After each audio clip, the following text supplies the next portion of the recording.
Padyshim që gjithësia përmban argumente të shumta mbi ekzistencën e Allahut të lartësuar dhe atributet e tij të larta.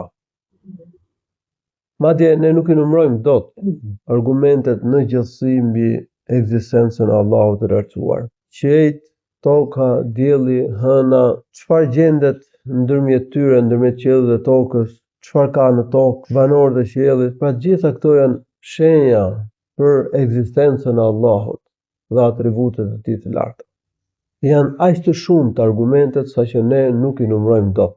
Dhe ky është argument logjik që na e sjell Allahu I lartësuar në Kur'an për ekzistencën e Allahut. Kjo gjithësi me organizimin e saj të mrekullueshëm nuk mundet që të ketë ardhur rastësisht. Patjetër e ka një krijues. Njeriu nuk është krijuar pa një krijues. Nuk ka krijuar dhe as vetveten. Kështu që patjetër ka një krijues. Am khuliqu min ghayri shay'in am humul khaliqun. A janë krijuar ata pa krijues? Apo ata janë krijuesit? Krijuesit e vetvetes, krijuesit e qiellit dhe tokës. Am khalaqus samawati wal arda bal la yuqinun. Apo ata kanë krijuar qiellin dhe tokën, por ata nuk bindën. Përderisa njeriu nuk mund të jetë krijuar pa një krijues. S'mund të ketë krijuar vetveten. Njerëzit s'kan krijuar qiellin dhe tokën. Atëherë çfarë na del? Ka një krijues që ka krijuar gjithësinë. Ky është argument logjik I padiskutueshëm, shumë I qartë që e ka përmendur Allahu I lartësuar në Kur'an.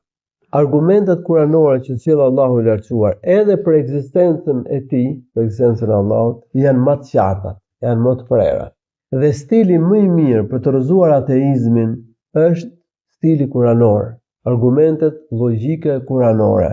Domethënë, të përmendim si shenja për ekzistencën e Allahut, këto që janë fare të qarta, dielli, hëna, toka, lindja e diellit, perëndimi I tij, dita e natë dhe nata që vinë me rregull në mënyrë të saktë, ky sistem, krijimi I jetës dhe I vdekjes, krijimi I gjërave të kundërta, mashkull, femër, gëzim, hidhrim, mirësi, vujtje, shnet, smundje, jetë, vdekje, kjo botë, bota tjetër. Pra këto gjëra të kundërta tregojnë që ka një Zot që I ka paracaktuar, ka treguar vullnetin e tij, që ka fuqi absolute, që ka dituri gjithëpërfshirëse. Pra, ky është stili kuranor. Në vetë tuaja thotë, a nuk shikoni thotë Allahu I lartësuar? O fi anfusikum wa fala tubsirun. Njeriu po të shohë veten e tij e kupton që ka një krijues. Njeriu është krijesa më e bukur e Allahut. Çdo pjesë të trupit në njeriu tregon që ka një Zot. Thot Allahu I lartësuar në Kur'an, "Alam naj'al lahu aynayn", a nuk I kemi dhënë njeriu dy syne? Gjallësat janë me sy për të parë. Natyra nuk ka logjik që t'i projektojë njeriu të sy. Nuk ka inteligjencë natyra për të ditur se qenieve gjallë I duhet sy dhe prandaj do t'i bëj rastësisht me sy. S'ka logjik. Që patjetër ka një krijues me dituri që ka paracaktuar qeniet e gjalla me sy, me mendje, me dorë. Pra që na ka vënë çdo pjesë trupit në vendin e vet. Këto janë argumente të qarta dhe nuk ka nevojë për studime të hollësishme, shkencore për të vërtetuar që ka një Zot. S'ka nevojë.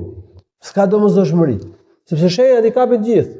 Dhe këto shenja kanë ekzistuar edhe para se dalin zbulime shkencore të shekujve të fundit, edhe para 10 shekujve, edhe para 20 shekujve, që domethënë kur ka filluar krijimi, këto shenja kanë ekzistuar.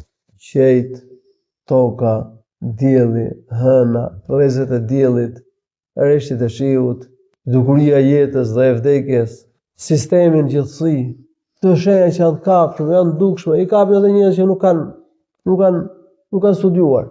Gjithë I dinë këto shenja. Se ka një opinion gabuar ke një pjesë e muslimanëve që s'mund të rrëzosh ateizmin dhe nuk mund të vërtetosh për njerëzit e kohës sonë që ka një Zot pas studime shkencore. Të rrëzosh teorinë e evolucionit dhe teoritë e tjera që kanë ata mbi sipas tyre, domethënë shfaqjen e rastësishme të gjithësisë. Ti s'mund të rrëzosh tot pa studime shkencore. Pra na duhet shkenca për të vërtetuar që ka një Zot. Ne u themi to shenja dielli, hëna, dita dhe nata. A kanë ekzistuar para se dalin zbulimet shkencore? Përgjigja po. Pa ajo shenja këto për ekzistencën e Allahut. U themi këtyre se janë musliman. Do thonë patjetër po, se I ka përmendur edhe Allahu në Kur'an si shenja. Dhe çdo njeri me mend kupton që ato janë shenja. Po këto shenja kanë ekzistuar dhe vazhdojnë të ekzistojnë. Atëherë nuk mjaftojnë këto si shenja që ka një Zot? Patjetër që po. Dhe për të rrezuar çdo pretendim mbi rastësinë e krijimit, zhvillimit apo shfaqjes së gjë. Padyshim që domethënë mjaftojnë si shenja, si argumente. Po a ka pengesë të përmendim ndonjë detaj të shkencës? Nuk ka pengesë. Për shembull, një imtësi që ka zbuluar shkenca, dhe ajo tregon, domethënë, çudirat e krijimit, tregon dijen e përfshirëse të Allahut të lartësuar, udhëtimin e tij, çudirat e tij në krijim. Nuk ka pengesë. Por nuk ka kusht. Nuk ka kusht që njeriu të bëhet besimtar, që njeriu të vërtetojë se ka një Zot. Po duhet ta kemi parasysh këtë pjesë, se ka njerëz që kanë opinion gabuar dhe mendojnë që pa shkencë nuk e vërteton dot që ka një Zot. Nuk është e vërtetë, kjo është gënjeshtër. Se ne ekzistojmë, dielli, rrezet e tij, dita, nata, kjo gjithësi është argument që ka një Zot. Këtë e di çdo kush. Prandaj ka shpjeguar edhe herë të tjera që për të rrëzuar teoritë e ateizmit nuk ka nevojë për studime shkencore. Ja thonë të bëjmë të shenja ne. Ne jemi me dy sy. Kush na i dha? Ne kemi mendjen, kush na e dha? Dita dhe nata, kush e vendosi këtë sistem? Këto shenja që janë dukshme, edhe ne rrëzojmë. Dhe themi që teoritë tuaja janë pa vërteta. Ne s'kemi nevojë për studime, ju jeni ngatruar për gjëra të tilla. Pra, një nga argumentet e ekzistencës së Allahut është logjika, nëpërmjet këtyre shenjave dhe argumenteve, të qarta që Allahu i lartësuar i ka vendosur në gjithësi. Po ka dhe argumente të tjera mbi ekzistencën e Allahut të lartësuar, ka dhe lloje të tjera argumentesh, por do t'i përmend herës tjetër inshallah taala. Allahu shpërblet me të mira.